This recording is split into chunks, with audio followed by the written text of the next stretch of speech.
Any project, testing project, like your development project, will follow some process, a step-by-step approach to doing a testing project. Sometimes we call it as a basic testing process, or sometimes in the ISTQB terminology, we call it as fundamental test process, or some of the companies, they talk about software testing lifecycle. The way software testing project, what lifecycle activities it follows, it's called STLC. Earlier, we talked about SDLC, software development lifecycle. Now I am talking about STLC. We will learn elaborately what is STLC, the fundamental test process. But for today, to do this exercise, we will use a very simplified test process. So what is a simplified test process? First, before we doing a testing project, we have to understand, and that phase of a testing project we call it as test analysis phase.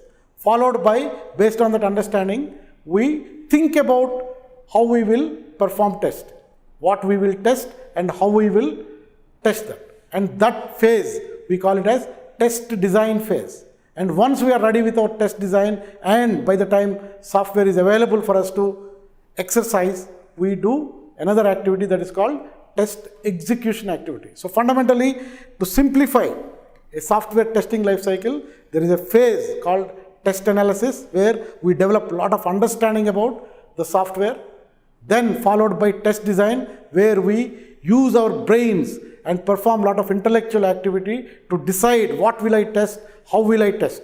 Then once that is clear in our minds, we implement those into real concrete test case documents and then use those documents to perform testing. So again, look into test analysis now. You will do two steps. One is very important. First step is you have to review the test basis, the information that is available to you. You must understand it very, very thoroughly. Now, for our exercise, a 4-line, 1-paragraph description of a triangle program is given. So now, first you have to do is that you have to really thoroughly understand that, because if you don't understand, you will not be able to do proper testing.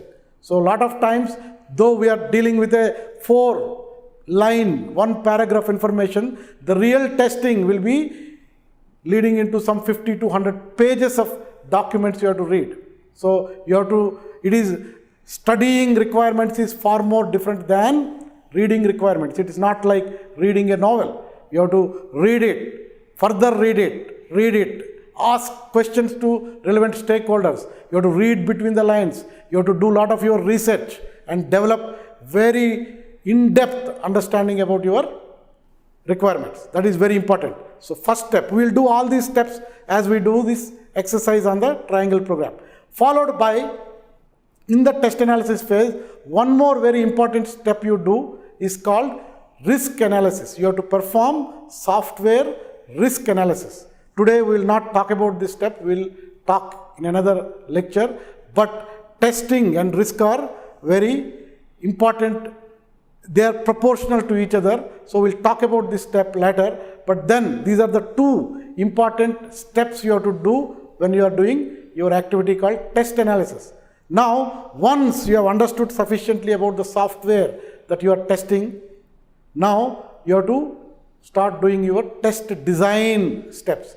In the test design steps, the third very important step is identifying test conditions. So what is really test condition?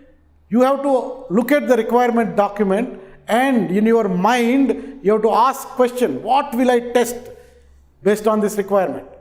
When you ask that what question, the answers you get, those answers are listed and those are called test conditions.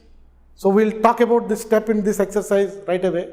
Then once you have the list of what will you test that you derived from your requirement document, then you will start thinking about how will I test each of these test conditions.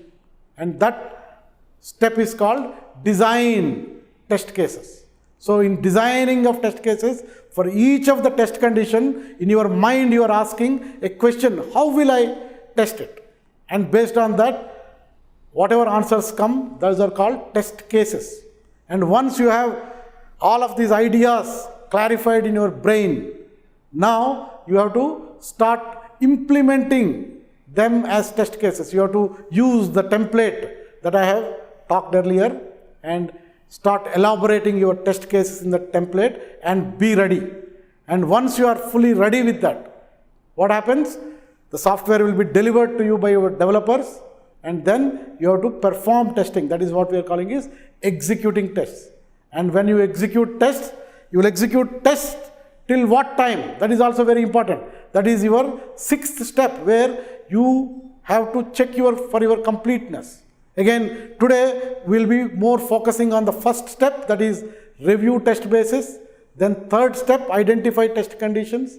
And fourth step, design your test cases. And fifth step, implement and execute. And I will talk to you later again, how do you really check for completeness. So keep this simplified test process as we do this exercise. And learn and have fun. Thank you very much.